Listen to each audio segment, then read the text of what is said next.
Bismillahir Rahmanir Rahim. Allahumma salli ala Muhammad wa Ali Muhammad.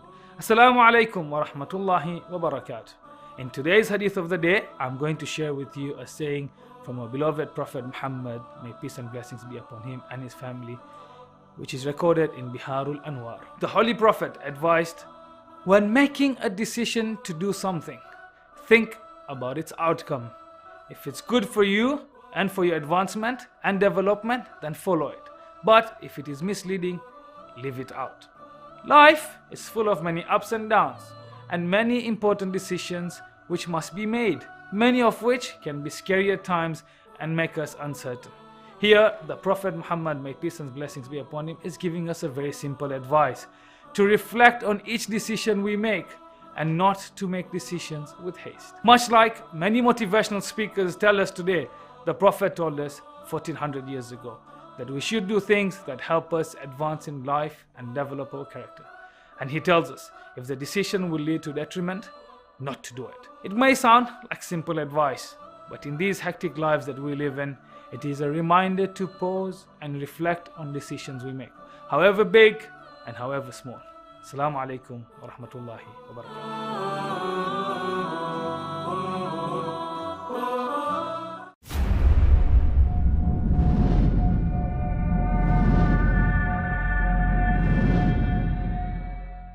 With more and more victims of war and poverty, the Middle East has seen a surge in patients seeking medical aid. Iraq alone has 2.4 million people without access to any form of medical assistance.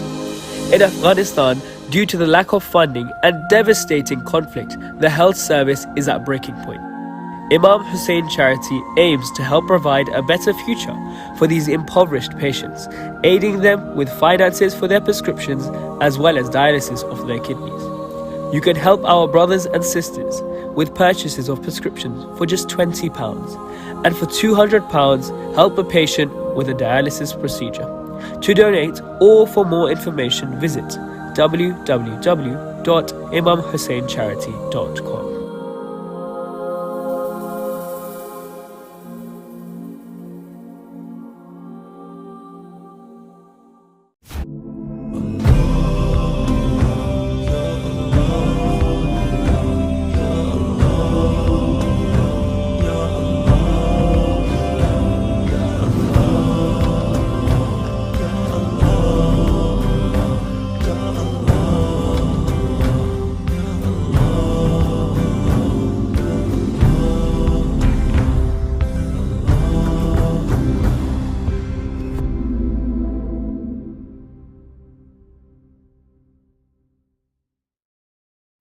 Assalamu alaikum wa rahmatullah wa barakatuh, and welcome to Ahkam SOS, the show that discusses Islamic duties and practices.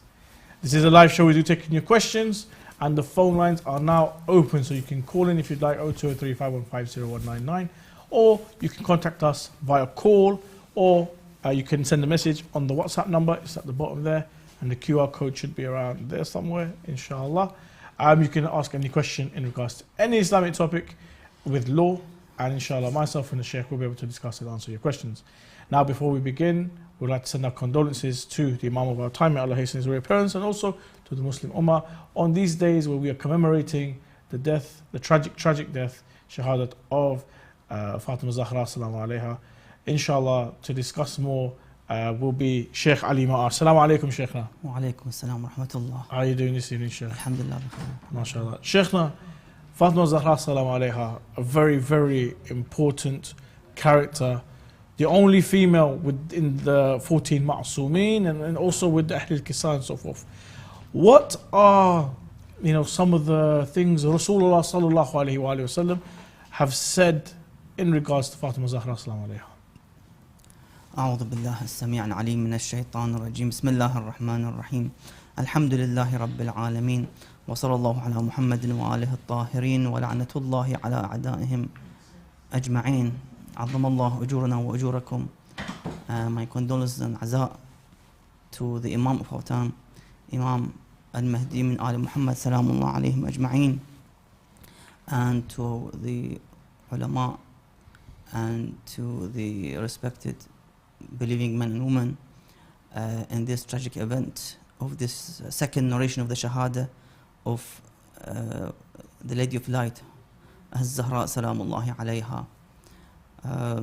There's a narration in which the Prophet sallallahu alaihi wasallam states with regards to his daughter Fatima alayhi salam, he says, وَأَمَّا ابْنَتِي فَاطِمَةِ سَلَامُ اللَّهِ عَلَيْهَا فَهِيَ سَيِّدَةُ نِسَاءِ الْعَالَمِينَ.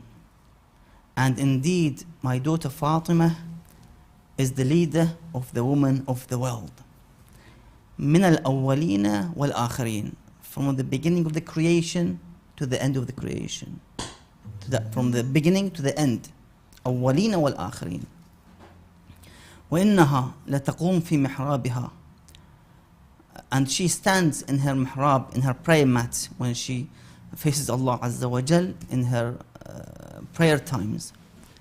فَيُسَلِّمُ عَلَيْهَا سَبْعُونَ أَلْفَ مَلَكٍ. 70,000 angels would greet Fatima alayhi salam, would say salam to Fatima in the time of her salah, when she stands before Allah to offer some rak'ah of salah. فَيُسَلِّمُ عَلَيْهَا سَبْعُونَ أَلْفَ مَلَكٍ مِنَ الْمَلَائِكَةِ الْمُقَرَّبِينَ. From those angels who are close to Allah Azza wa Jal. In other words, the higher ranks of the malaika and angels. وَيُنَادُونَهَا. And they would call her بِمَا نَادَتْ بِهِ الْمَلَائِكَةُ مَرْيَمَ عليه السلام. They would call her as they've called the malaika Maryam عليه السلام, as mentioned in the Holy Quran. فَيَقُولُونَ يَا فَاطِمَةَ سَلَامُ اللَّهِ عَلَيْهَا إِنَّ اللَّهَ اصْطَفَاكِ وَطَهَّرَكِ وَاصْطَفَاكِ عَلَى نِسَاءِ الْعَالَمِينَ. O Fatima, you have been chosen and selected and purified and chosen and selected amongst the women of the world. You are the best. Like Maryam alayhi salam, in which this verse was revealed for Maryam alayhi salam. Of course, Fatima would share. One of the masadiq is Maryam alayhi salam. It's not just Maryam that has this status and position in this holy verse. It could be one misdaq, one example, one entity, but it doesn't mean that it's just for Maryam alayhi salam. Fatima is the leader of Maryam. She is greater than Maryam alayhi salam, according to the narrations of Ahlul Bayt. Rasulullah sallallahu alaihi wasallam mentioned in many occasions and narrations. So she is selected and purified amongst the women of the world, like Maryam alayhi salam. So she is, of course, the great leader of the women of the world, and in paradise as well. She is actually mentioned, her fada'il, not only in the Shia books, even in non-Shia books are mentioned about her anger, which is the anger of Allah Azza wa Jal. Her acceptance or rida is the rida of Allah Azza wa Jal, and so forth. So it's a good opportunity for us to commemorate and to attend the majalis of Ahlul Bayt in these nights. And of course, we're going to have the third narration, which some would consider as a strong narration, in a couple of weeks' time, inshallah, that we try also to commemorate and hold the majalis of the Lady of Light, Fatima al-Zahra, Salamullahi alayha. Excellent. Sheikh, I've got a bit of a long question here. Inshallah, you'll be able to help us with it. So someone's emailed us in. Some of the youth have CDs containing pornographic films.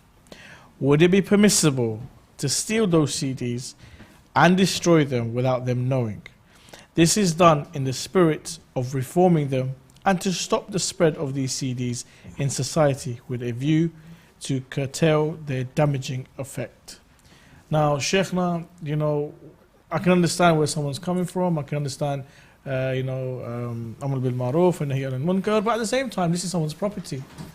Do we have, the hukum to take someone's property and destroy it? If it's the case with CDs, what about alcohol? Are we allowed to go to, people that we know into their houses and take the alcohol and throw it away and so on and so forth? What do we do in this situation? In general, evil should be prohibited and prevented in somehow when there's a haram act taking place. But as the Holy Quran states in Surah number 16, verse 1 to 5, invite to the way of your Lord with wisdom and good manner, and advice, and debate with them in the most dignified manner. وَجَادِلْهُمْ بِالَّتِي هِيَ أَحْسَنُ. The advice of the Holy Quran, that we try to advise those who are,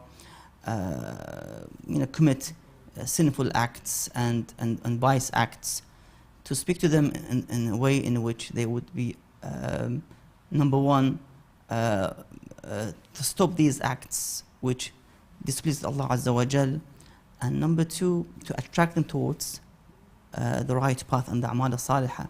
You can't just go on the streets with a baton and beat the men and the women who basically do these, wrongdoing acts. You can't force women with batons. Yes. And beatings and torture to make her to wear hijab in this way. They're gonna basically go against the Islam, and they are in this path towards going against the Islam, and the hatred towards Islam and the aqeedah and the belief and everything relating to Islam. So we can't force somebody, to believe in something. La ikrah fi din, the Quran says, la ikrah. There's no enforcement in believing. You don't want to believe, ahlan wa sahlan. Yes. Of course, there are ahkam comes with regards to, public order, when it comes to drinking and so forth. But as I've said, you have to use the best means of akhlaq, manners, billati hiya ahsan, as the Quran says. Yes. Not billati hiya aswa, or with the worst means, by violence and beating people, as I've said, in some cases which causes death, as a result of these beatings and scaring people. Sheikh, I've got some questions coming in from YouTube. Inshallah, I'll be able to help them out. Assalamu alaikum, Sheikh. How to know when to stop praying for something? How to know if you are asking the right or wrong thing? Okay, so how do you know to stop praying for something? And how do you know if we're asking for the right or wrong thing? Our duty is to pray, is to ask Allah Azza wa Jal, invoke Allah Azza wa Jal. And the ijabah and the answer comes if Allah sees the wisdom, the interest, the maslahah to fulfill this answer and to give this individual what he needs or she needs. Otherwise, in the narration mentioned that some of the hajat are not answered, but Allah would keep them for the day of judgment, in which it will be rewarded, in huge amounts of reward compared to the dunya. That one wishes that none of this hajat would be answered in dunya because of the reward which Allah gives to the mu'min on the day of judgment. Inshallah. Assalamu alaikum, Sheikhna. Assalam. I would like to ask, does masturbating count as joining in the state of janaba? And if yes, is it obligatory to make ghusl janaba? So joining, if I was to masturbate, do I become junub, and do I have to do ghusl janaba to become tahir again? definitely any ejaculation, even without intention, like the wet dream, as they say, in the middle of the night. The youth wakes up.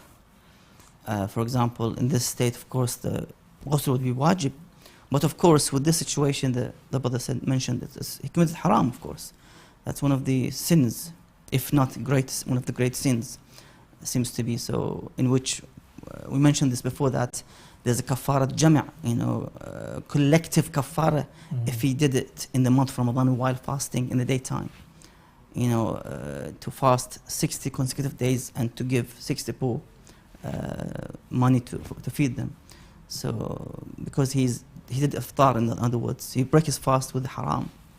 So, of course, that's a sin in which he needs to ask Allah's repentance and do istighfar, not to do it again. Inshallah. Assalamu alaikum. This is from YouTube as well. What is the hukum for glorifying Allah's names whilst in the bathroom? Example, when standing, saying Ya Allah, or when sneezing whilst on the toilet, can we say Alhamdulillah? Exactly, yes. One actually can say dhikrullah at any situation and in any place. Of course, dhikrullah azza wa jalla ala kulli hal is good. And we have some mustahab ad'iyah, before entering the bathroom, when entering, for example, what to say, while do the ghusl, which dua to read, for example. I've even heard, because when going to the toilet, it's quite, private, it's quite, so I've also heard you are supposed to remember Allah subhanahu wa ta'ala. Even when you're relieving yourself or so forth, Yes. you should remember Allah subhanahu wa ta'ala. There's no harm in it. In fact, Allah subhanahu wa ta'ala wants you to remember, in those intimate situations, He wants you to remember Him. And furthermore, there's no harm in even when you're sitting on the toilet to recite certain ayah of the Quran and so forth. I just want to ask, is this true? Yeah, otherwise we're going to waste 10, 15 minutes of our time just doing nothing, absolutely. So dhikrullah ala kulli hal is good and is accepted, of course. Wow, fantastic. Sheikh, what is the ruling when text messaging while driving with the possibility of a collision in accordance with His Eminence the Grand Ayatollah Sheikh Wahid Khurasani? Here in the UK, it's I think it's 6 points and £200 fine. But Sheikh, what does Sheikh Wahid Hafadullah, what does he say? His Eminence mentions that the role of the reason and the role of the intellect and the aql tells us that it's necessary to abstain and avoid such acts. The aql can give this ruling before the sharia, because whatever aql rules, the sharia would rule as well. ما حكم به العقل حكم به الشرع. They work in line, parallel with each other. Because aql is Allah's creation. And the shara is from Allah Azza wa Jal. So when there's a harm, when there's basically a situation in which you could kill somebody or even a whole family, of course the aql would say don't do it. And the Sheikh mentions that you don't need to ask a scholar if one does not realize this necessary. So it's, aql should tell you before the sharia that do not do this. It's a dangerous situation. You don't want to kill yourself or others. Sheikh, is it valid for an individual or a company to build houses or housing estates and sell them for a profit, for cash or by installments, and to make the finance period, say, 5 years? Yes, of course, it is valid. Tijara an taradin, the Quran mentions that a tijara that pleases both sides, for example, they both agree upon these conditions of buying and selling. But of course, the company who sells those properties to the new homeowners, they should not indulge themselves in injustice and dhulm in somehow, in delaying giving them their, let's say, property when they've actually they promised them to give them within a few months, for example, and it turns out to be in a few years, for example, because they're investing their money into other, let's say, businesses and so forth. So there should be no dhulm and injustice when it comes to the issue of buying and selling. I see. Sheikh, if someone who is responsible for his family's expenses but does not pay for the expenses of his family, and he does not spend enough for the essential needs, despite the fact that he is well off, is it permissible for the charity fund to give help to his family? Yes, indeed, if they are in need of the funds and help, there's no harm. That's why we have charity organizations. Today we have, for example, in the UK, food bank. Yes. There are families now, and they're getting more and more who are in need of few tins of, beans and tomatoes and so forth. Groceries, basically. Groceries, exactly, yeah. So they are actually in need of a bit of food, few loaves of bread and toasts and so forth. So they are there in order to help them. Of course, one can actually offer them the help, not only financially, but even spiritually and mentally. But there must be something, Sheikh. If the husband or the patriarch of the household, he's earning money, because that's what the question says. He's earning money, he has money, but he's not spending it on his family. So, I mean, should the local ulama get involved? Should someone tell him that, listen, why are you not spending on your family? Why is your family going to the food bank when you've got money in your account to purchase the food and feed your family? That's another shari'i issue in which they are wajib al-nafaqa. The wajib on the husband to spend on his family, to offer food, clothes and accommodation. Otherwise, she can raise the issue to the Ahkam SOS, to the marja, to decide what to do. I see. Yes. Wow. From YouTube, Sheikhna, what is tasbih for Imam Zaman? Tasbih, what kind of tasbih, for example? It just says, Sheikh, what is a tasbih? Oh, what is a tasbih for Imam Zan? Is there any tasbih or dhikr we can do for Imam Zan? I can't remember now, no. Fair enough. Assalamu alaikum. Can you suggest ibadah to connect with the 12th Imam and teach how to communicate with him better? A great dua, if one can recite this dua every morning, dua al-ahd, that you show yourself you're ready for the Imam when he comes and he reappears, you would join him. You know, shahiran, sayfi, muqallidan, you know, shahiran, sayfi, and so forth. The dua mentions about when the Imam comes, I would join him with my kafan from the grave and so forth, and join the Imam alayhi salam. Also, you have dua an-nudbah every morning. Every Friday morning, ahsant. Also, you talk. You know, you would basically, you know, talk to the Imam alayhi salam as well. So you have these two ad'iyah linked to the Imam az-Zaman, Ajjallahu farajuhu al-Sharif. And there are, of course, lots of other ad'iyah, small, short ad'iyah, again, by the Imam salamullah alayh, towards the mu'min and mu'minat. From WhatsApp, is the book Sulaim bin Qais a truthful book? And is Najrul Balagha completely sahih? That's a very, very good question. Sulaim ibn Qais, I think the Kitab Sulaim ibn Qais al-Hilali, I think it is. Yes. Shaykhna, alhamdulillah, I've got a copy of the book. 5 Imams have seen that book and have said that it is authentic and has the secrets of the Ahlul Bayt and so forth, especially the tragedies that have happened to the Ahlul Bayt. It is from this book we have riwayah in regards to Saqifa, also the attack on the door in detail, mentioning names and exactly specific details of what happened and who hit who, you know, is found in that book. Shaykhna, from your research, from, you know, your discussions in Hawza, how authentic is this book? Can we take it as it is 100%, or is there some ishkal? Furthermore, Najrul Balagha as well, is it completely sahih? You see, number one, we don't have a book which is sahih 100%, as the non-Shia have, Sahih al-Bukhari, Sahih al-Muslim, and so forth. Yes.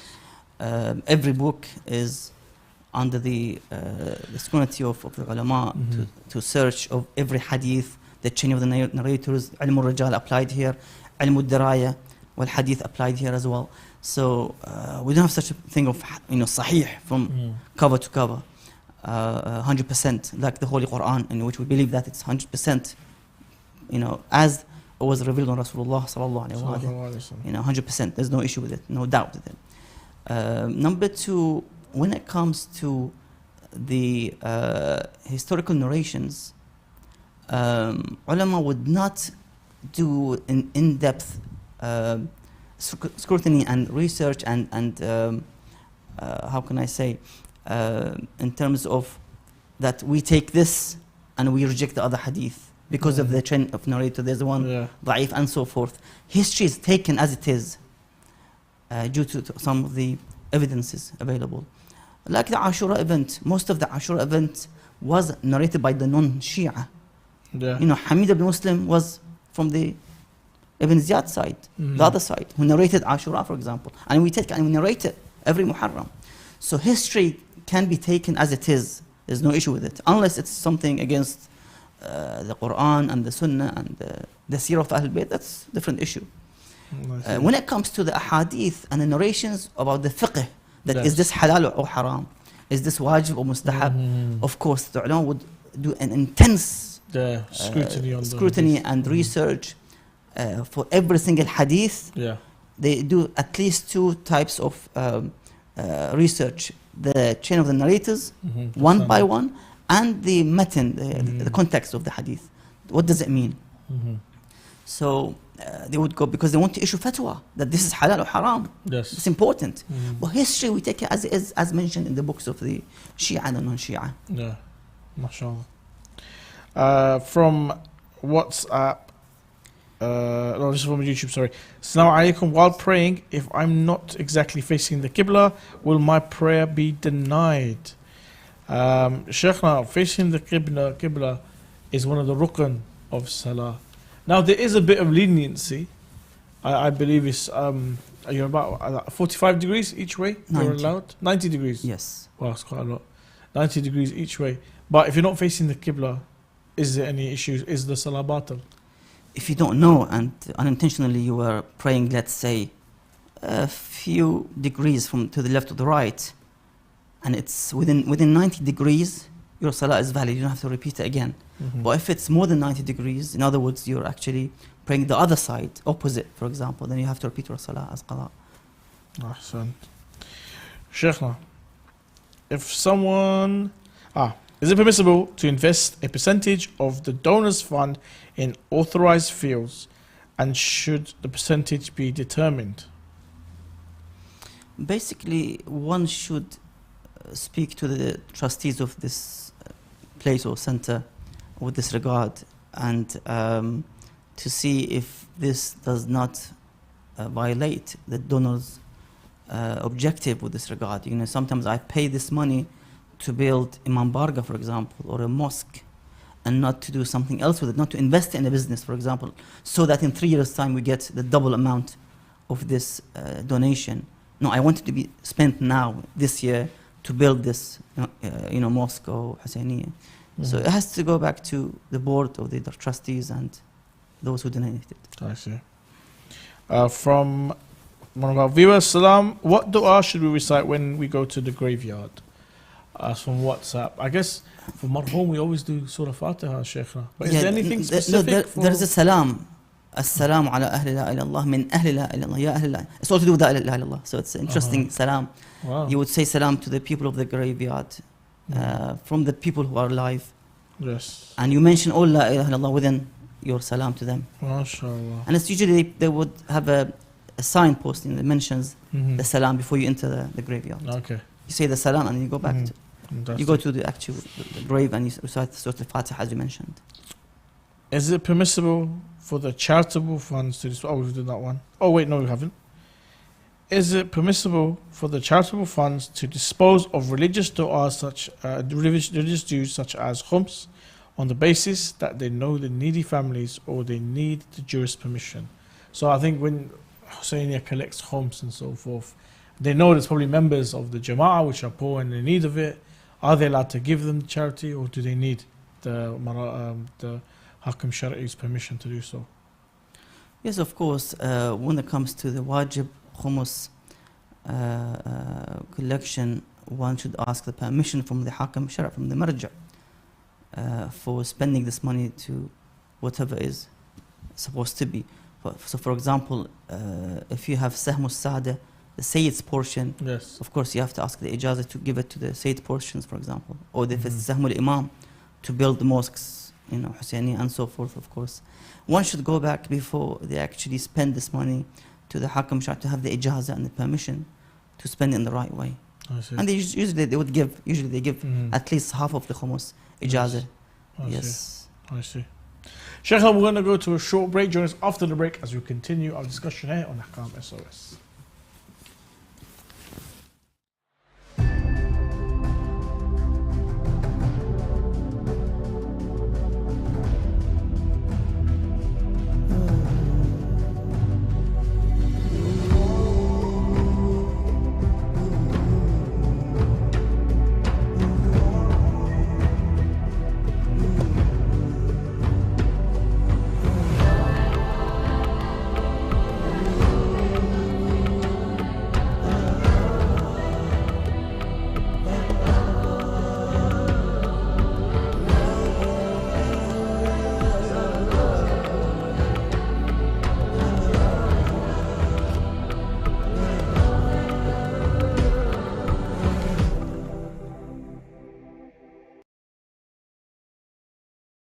Assalamu alaikum wa rahmatullahi wa barakatuh, and welcome back to Ahkam SOS, the show that discusses Islamic duties and practices.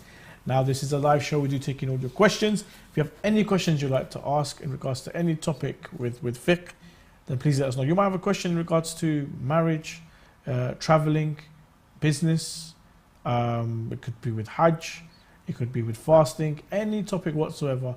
We don't need to know your name. We don't need to know where you're asking from. Just send in your question, and inshallah myself and the Sheikh will be able to discuss and answer your question. You can send it via WhatsApp.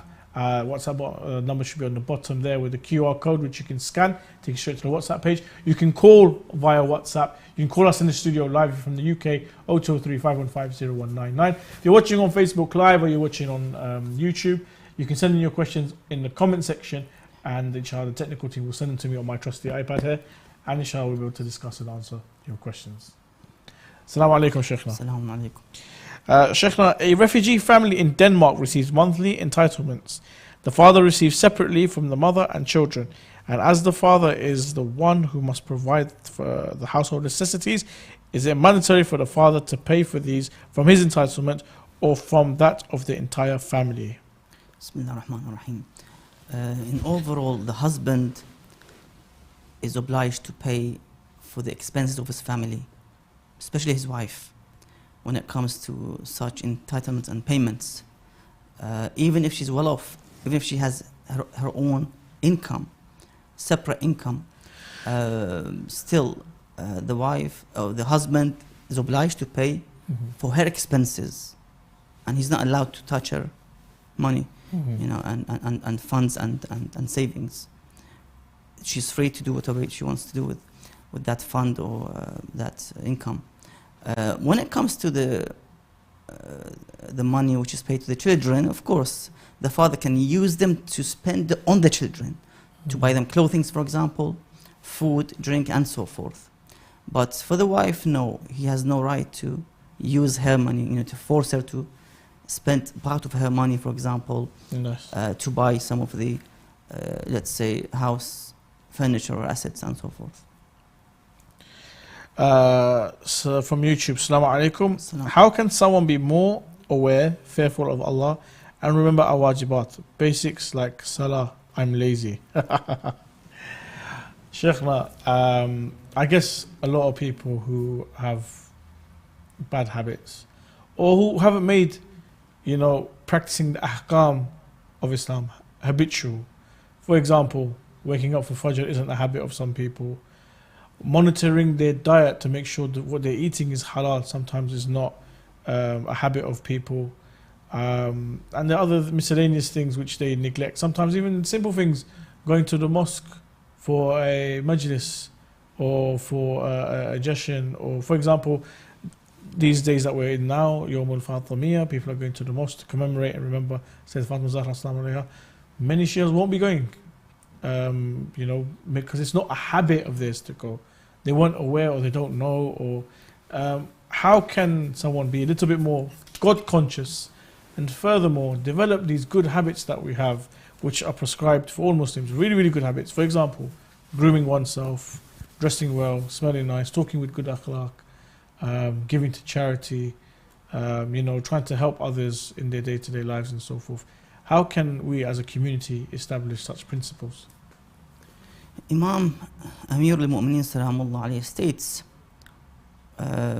with regards to organizing that عليكم بنظم أمركم في مضمون الحديث, that be organized.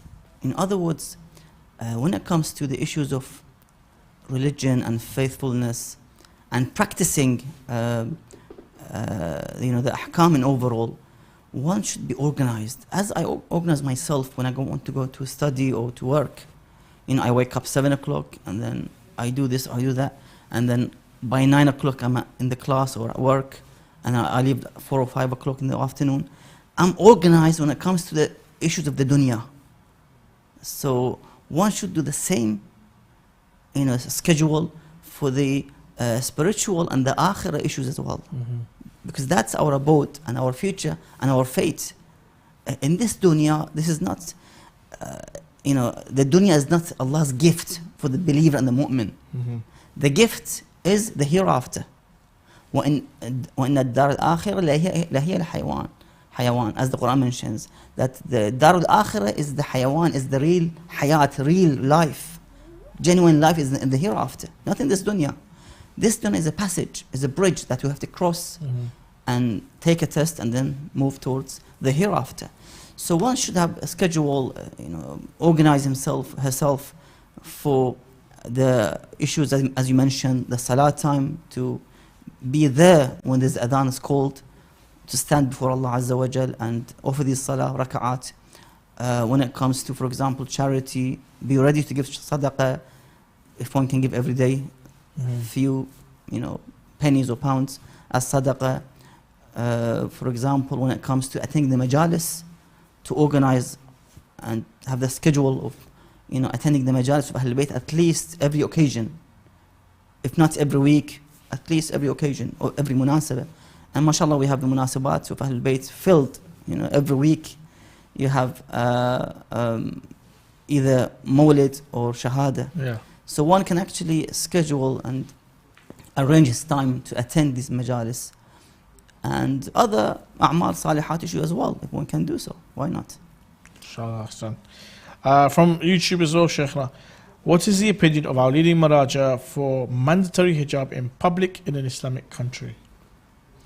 There's a huge discussion with this regard, but as I've mentioned here, that in the time of Rasulullah sallallahu alaihi wasallam, there was no enforcement of hijab in this way that we see today, beating the women with batons, pulling them in the cars, and take them to the police station, and imprisoning them for, let's say, hours or days. Of course, nahi an munkar, and to forbid evil is, of course, a wajib, but not with violence and enforcement. That will make people to hate Islam, to hate religion, to hate salah, to hate ibadah, to hate something is called Allah Azza wa Jalla, na'udhu billah, as a result. That they would start to swear, na'udhu billah, and they did so. Sheikhna, from our viewers, assalamu alaikum. A Muslim enters a cafe and sits down at a table to drink tea. Then a stranger comes at the same table to drink wine. Is it obligatory upon the Muslim to stop drinking tea and leave? One of the forbidden acts when it comes to the etiquettes or the manners of the dining table, for example, the sufra, is not to sit on the same dinner table or the sufra while alcohol is served. You have to leave that place, that table specifically, and go to another table. So, because it's haram, there's been narrations with this regard, that you have to leave, you can't stay on that table in which, or the sufra in which alcohol is being served and consumed. I see. From WhatsApp, is it a sin if I don't know that this was a sin? For example, masturbation. Okay, so if I do something and I wasn't aware that it was haram, am I still liable for it? You see, Allah Azza wa Jal is merciful and forgives the one's sins. So best thing for the one to do istighfar and ask Allah Azza wa Jal's mercy and rahmah and tawbah as a result. But it's important for the believing men and women to learn the basic ahkam of the Islam. What is haram, what is wajib, at least spend some time. Learning ahkam, is that wajib? Or is it the other way around? To teach ahkam is wajib. How does it work? It's for every individual. It's wajib on them to learn the basic ahkam which they are, they would face everyday life. They would face. For example, they have to know how to pray. Yes. Otherwise, they can't pray. So they must know exactly before their adolescence age how to pray. For example, what to say in salah, what movements they have to take in the salah, what makes the salah batil. Can I pray without wudu, for example? And so forth. These ahkam are wajib to be learned by the believing men and women before their bulugh and adolescence age. Otherwise, they're going to commit sins without knowing. And it's not an excuse on the Day of Judgment to say that, oh Allah, I didn't know. Nobody told me. Allah said, لِمَ لَا تَعَلَّمْتَ? Why didn't you go and learn? There were lots of books, teachings, shows, and so forth that teaches you the haram and the halal. You should have learned, for basic stuff. We go and try to find Google, is this haram? Is this, for example, what is the name of this brand or, a specific product or item? So when it comes to haram and halal, we have to also do the same thing. Awesome. From YouTube, Sheikhna, salam. If a taxi driver drops people off to a nightclub, are his earnings halal? It's a really good question. Sheikhna, as a taxi driver, people ask you to take them to, what's considered a haram place. For example, if they're going to go to a nightclub or a pub or a bar or, God forbid, the red light district or so forth, those journeys that you're doing and charging them for it, those earnings, are those halal or not? أظن إن شاء الله research that إن شاء الله. Oh, fantastic. Okay, we'll have a look at that. So from YouTube as well, Assalamu alaikum, Sheikhna. I work with guys. How can I work and not gaze at them or talk to them? I'm assuming this is a sister, because of the gaze, unless you know what I mean. It's a brother that's having, what's a lovely, wonderful eye on other men. But yeah, I work with guys. How can I work and not gaze at them or talk to them? The Quran is very clear to lower your gaze when it comes to the contact with the opposite gender, and to protect your, as mentioned in the Holy Quran, the private part as well. So one should try and observe taqwa in this place. Shaitan comes in this place and tries to push the individual, to crack a joke, to say something that they both can laugh and so forth. So the best thing is to observe taqwa. Taqwa means to avoid, or the wara' and maharimillah is to avoid the haram as much as we can. I think it's important to mention, Sheikh, is keep it professional. Ahsant. That's the main thing. Keep Ahsant. it professional. There's no need to discuss how was your weekend and what's going on, or discuss your private life or things like that. Is just keep it based on work. Make sure no one oversteps their boundary. If they do, go see a senior member of staff. Let them know you're not willing to tolerate such behavior or so forth. And I think people will quickly learn that their boundaries with you. Exactly. And as long as you're doing the work and you're giving the output, because that's what you get paid to do, I don't see the company having any issue with you whatsoever of having personal boundaries and so forth. Sorry. So yeah, I think it's really important to mention that. From YouTube, Sheikhna, considering some fish can weigh a few hundred kgs, such as tuna and carp, should we refrain from eating them altogether? That's a really good question. Sheikhna, tuna, for those who don't know, even I was surprised to find out, tuna is a very, very big fish, and it can weigh, a couple of hundred kgs. However, it does have scales, and it is halal to eat. So, considering the weight of the fish, should we refrain from eating them altogether? I haven't seen anything with regards to the weight that makes the fish size. haram, or the size. What is mentioned in the books of the fiqh, that what is important, that the fish is brought out from the water live and dies outside and caught by the human hands or tools or net or whatever. And secondly, to have scales, Yes. phallus. These are the two conditions mentioned with the fish, not the size or the weight. Fantastic. From YouTube, why do the leading scholars of the Shia madhab fail to condemn or do tahrim of smoking, giving the harms? Indeed, many Sunni scholars have said that it is haram. Good question there, Sheikh. Now, why haven't the Shia ulama, majority of our Shia ulama, have come forward and say smoking is haram? We've got plenty of scientific evidence to say that it is bad for you in the long run. And, we do not want to continue to promote such a habit. Why haven't our ulama come and said it's haram? There is no evidence that tells us to make it haram, because it's not a severe harm like drugs. Drugs, of course, are haram because they cause a huge amount of harm, severe harm to the one's body and mind. Smoking doesn't. Of course, there's the issue of makruh and so forth. That's a different issue in terms of the hukum. Is it makruh? Is it mubah? That's a different issue. But as a haram, you cannot tell somebody you can't smoke, it's haram, because in 30 years' time you're going to get cancer as a result. There's no instant or immediate and somehow severe harm as we see in drugs, for example. Ulama cannot just give fatwa without strong evidence.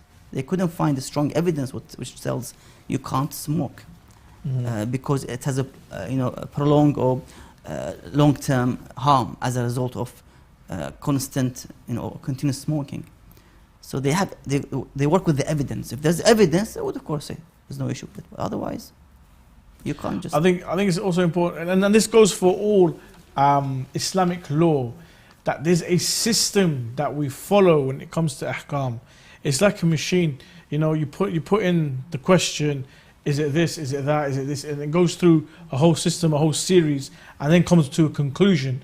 That series that it goes through isn't based on emotion or scientific evidence or this or that. It's based on Islamic law, hadith, Quran, and obviously divine law of Allah subhanahu wa ta'ala, along with aql and also ijma of previous ulama and so forth. So we have a methodology when it comes to deriving fatwa and so forth.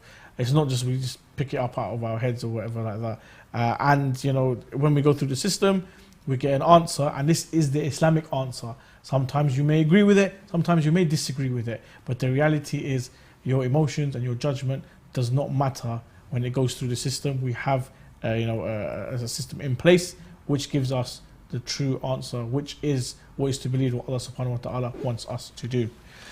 Sheikh, we may have one more question from one of our viewers. Okay, it's on WhatsApp, and this will be the final question of this evening.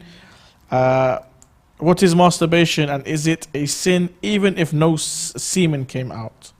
Okay, so for the first half, Sheikhna, masturbation is obviously it's an immoral act of pleasuring oneself, trying to disguise or to I can't remember the word, but it's like to trick the body into thinking that it is in an intimate situation with one's spouse and so forth. Secondly, if no semen if there's no ejaculation of semen, has the act been committed? Is it considered haram? Is it still a sin? You cannot basically arouse the lust and the shahwa by your own body parts for yourself or by porn object. The only one can do so is the wife. Otherwise, you can't arouse your lust, your shahwa, in this way, even if there's no semen ejaculated. So you should avoid such act. And as I've said, do istighfar or go back to Allah Azza wa Jal. If you're single, get married. That's the solution for these acts. Pornography, na'udhu billah, masturbation, and so forth. Looking at the haram scenes, movies, photos, and so forth, is to get married. That's of course, the solution for those individuals. Otherwise, one, of course, needs this desire. This desire Allah Azza wa Jal created and made it in oneself. So you have to fulfill it and pleasure it with the halal way. Ahsant. Thank you very much, Sheikh. And quickly to the viewers, for those who keep sending in questions on masturbation, there is a no-fap movement. If you go onto Google, type in no-fap, there's plenty of charities and organizations and services to help male and female in regards to taking control and discipline and the benefits of what they call semen retention and so forth. There's a lot available online. Please go online and you can look that up, and that will really, really help you if you are struggling with such a sin. Thank you very much for joining us on this episode of Ahkam SOS. If we didn't answer your question, I do apologize. We've run out of time. Inshallah, those questions will be rolled over to next episode, which will be on Monday, inshallah, 7 p.m. here on Imam Hussein TV 3. If you still like to send in a question, send it in via the WhatsApp or send it in via Facebook or YouTube, and inshallah, we'll be able to discuss and answer all of your questions. Join myself and Sheikh here on Imam Hussein TV 3, Monday, 7 p.m. Ahkam SOS. Assalamu alaikum.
was not able to separate Abbas from Hussein, just as the haram of Abbas cannot be separated from the haram of Hussein, in the same way that Safa can never be separated from the mountain of Marwa. Allah subhanahu wa ta'ala made the mountain of Safa and Marwa to be from the sha'air Allah. Similarly, Allah subhanahu wa ta'ala made the haram of Abbas and the haram of Hussein to be sha'air Allah al-kubra. Allah subhanahu wa ta'ala willed that between the haram of Abbas and the haram of Hussein, there is a land of mawaddah, there is a land of azar, there is a land of ishq, there is a land of junoon. This is the land of Bayn al-Haramain. So long as this haram of Abbas and the haram of Hussein remains, people until the day of judgment will beat their faces and chests shouting, Ya Abbas and Ya Hussein.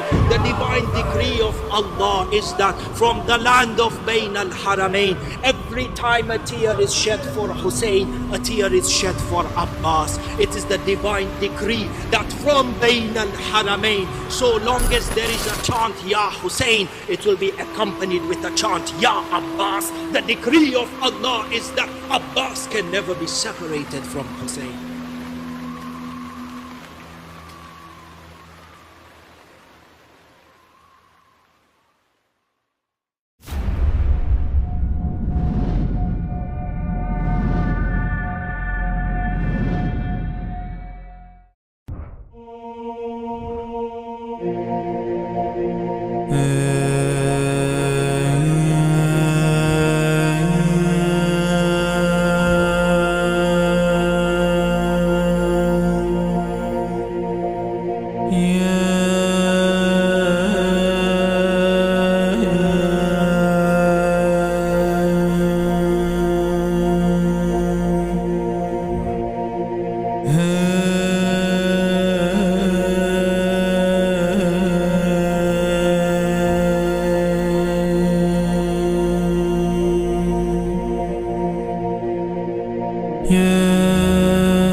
As lovers of the Ahlul Bayt, we all have an inclination to the epitome of love.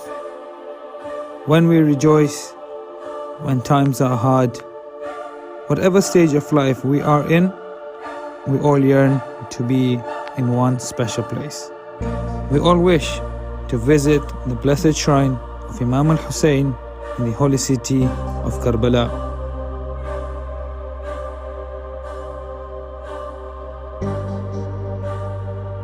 Not all of us have the blessing to visit the shrine of Imam Hussein, but there is still a way to experience the sights and sound of the blessed land of Karbala in the comfort of your own homes.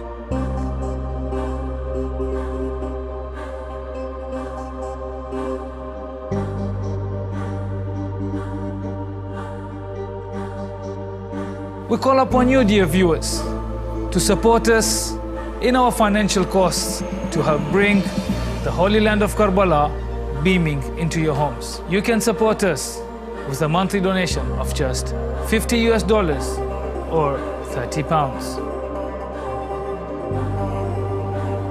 We are your gateway to Karbala. Assalamu alaikum and welcome to Imam Hussein TV 3.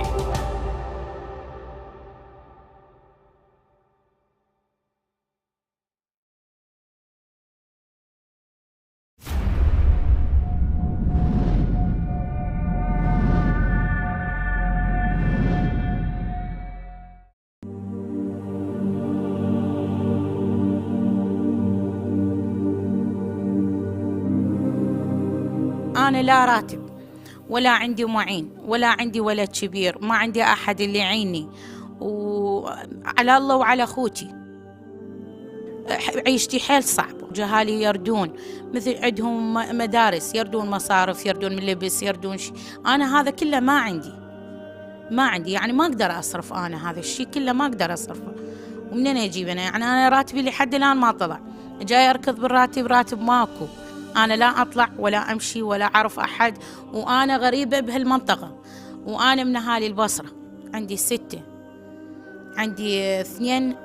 عندي 2 بنات و4 أولاد. لا هو حتى الله يرحمه كان يقول لي أنا زلمة ما قادر على عيشتي، شلون راح تنطفي عيني وشلون راح تعيشين هذول الجهال. طلعنا أنا وياه مرة بالدراجة وهو وياي ونضحك أنا وياه ونشاق أنا وياه.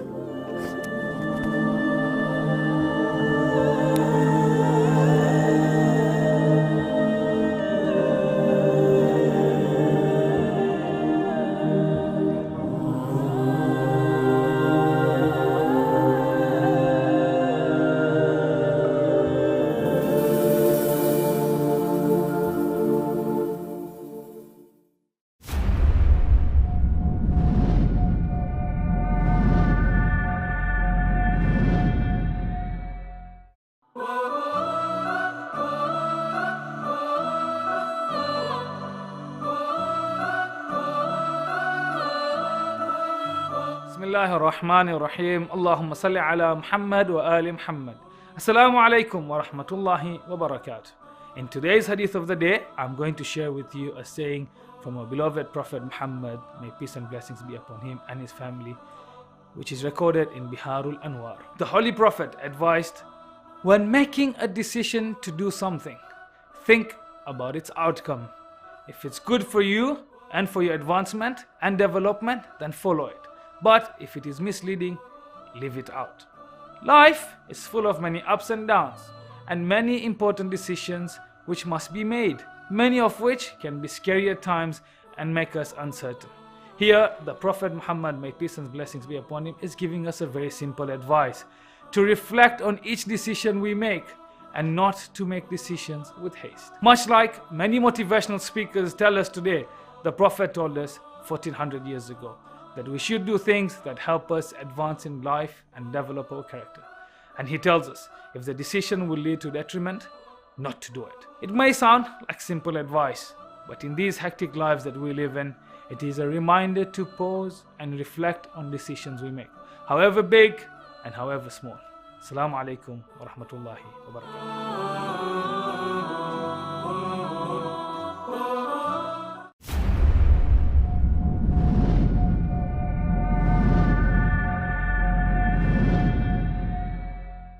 With more and more victims of war and poverty, the Middle East has seen a surge in patients seeking medical aid.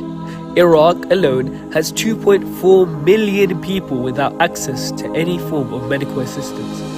In Afghanistan, due to the lack of funding and devastating conflict, the health service is at breaking point.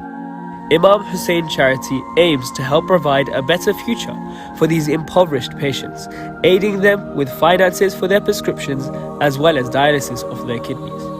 You can help our brothers and sisters with purchases of prescriptions for just £20, and for £200 help a patient with a dialysis procedure. To donate or for more information, visit www.imamhusseincharity.com.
Even death was not able to separate Abbas from Hussein, just as the haram of Abbas cannot be separated from the haram of Hussein, in the same way that Safa can never be separated from the mountain of Marwa.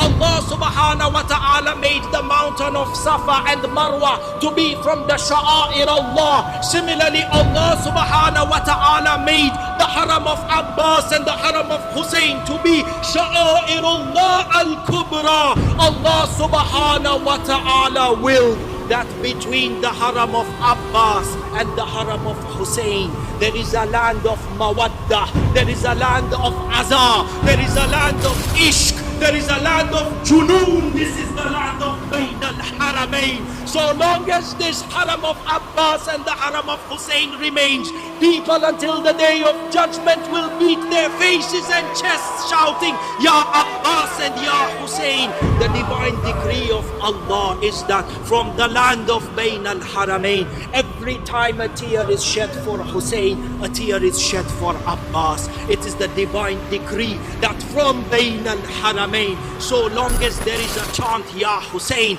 it will be accompanied with a chant Ya Abbas. The decree of Allah is that Abbas can never be separated from Hussein.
As lovers of the Ahlul Bayt, we all have an inclination to the epitome of love. When we rejoice, when times are hard, whatever stage of life we are in, we all yearn to be in one special place. We all wish to visit the blessed shrine of Imam Hussein in the holy city of Karbala.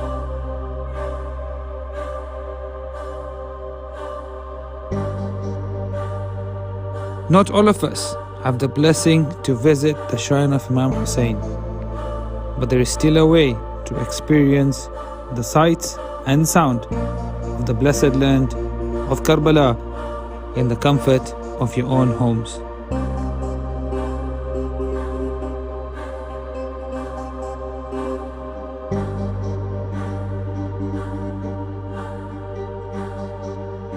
We call upon you, dear viewers, to support us in our financial costs to help bring the Holy Land of Karbala beaming into your homes. You can support us with a monthly donation of just $50 or £30. We are your gateway to Karbala. Assalamu alaikum and welcome to Imam Hussein TV 3.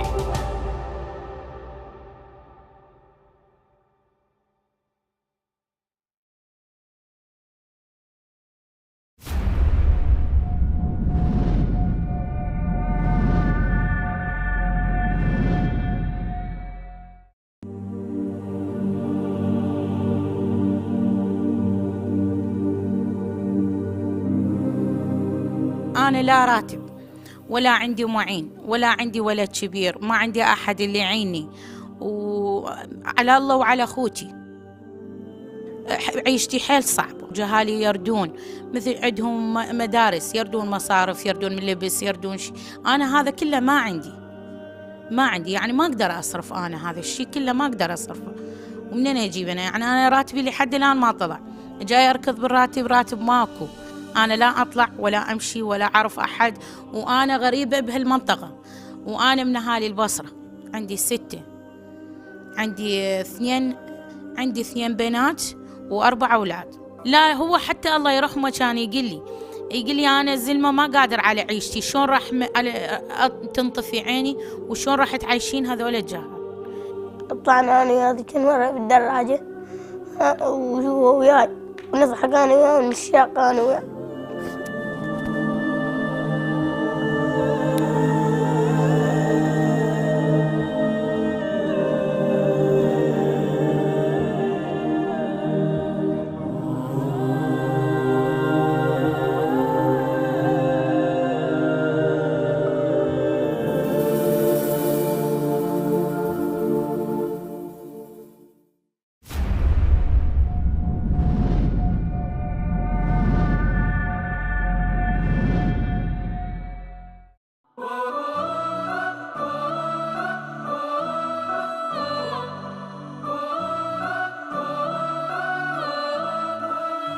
بسم الله الرحمن الرحيم. اللهم صل على محمد وآل محمد. Assalamu alaikum wa rahmatullahi wa barakatuh. In today's hadith of the day, I'm going to share with you a saying from our beloved Prophet Muhammad, may peace and blessings be upon him and his family, which is recorded in Biharul Anwar. The Holy Prophet advised, when making a decision to do something, think about its outcome. If it's good for you and for your advancement and development, then follow it. But if it is misleading, leave it out. Life is full of many ups and downs and many important decisions which must be made, many of which can be scary at times and make us uncertain. Here, the Prophet Muhammad, may peace and blessings be upon him, is giving us a very simple advice: to reflect on each decision we make and not to make decisions with haste. Much like many motivational speakers tell us today, the Prophet told us 1400 years ago that we should do things that help us advance in life and develop our character. And he tells us, if the decision will lead to detriment, not to do it. It may sound like simple advice, but in these hectic lives that we live in, it is a reminder to pause and reflect on decisions we make, however big and however small. Assalamu alaikum wa rahmatullahi wa barakatuh.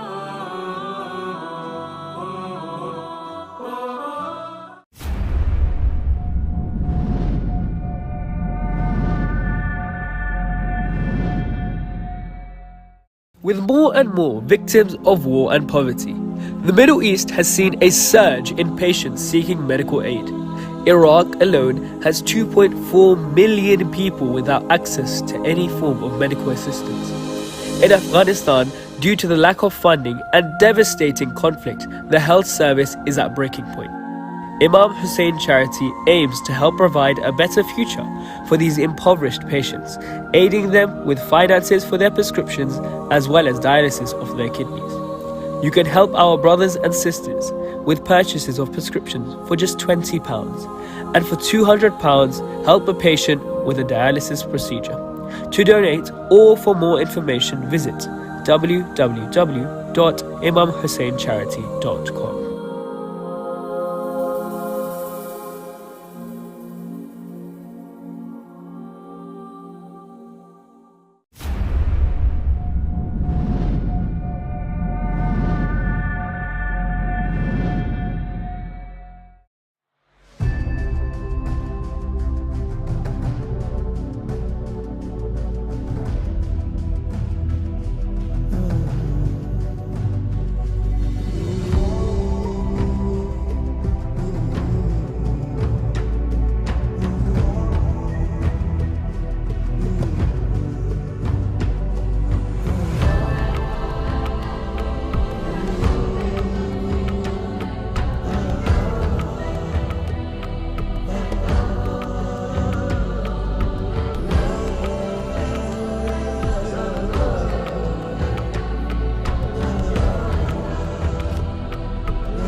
Even death was not able to separate Abbas from Hussein, just as the haram of Abbas cannot be separated from the haram of Hussein, in the same way that Safa can never be separated from the mountain of Marwa.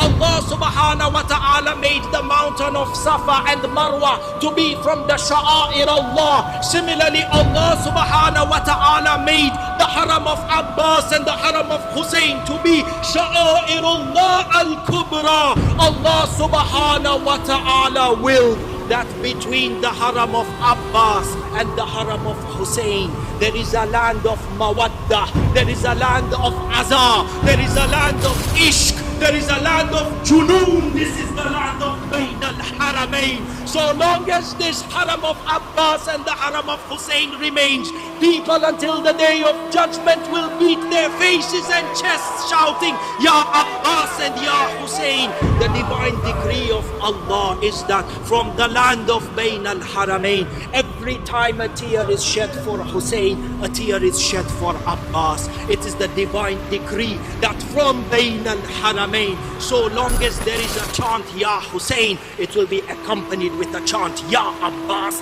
The decree of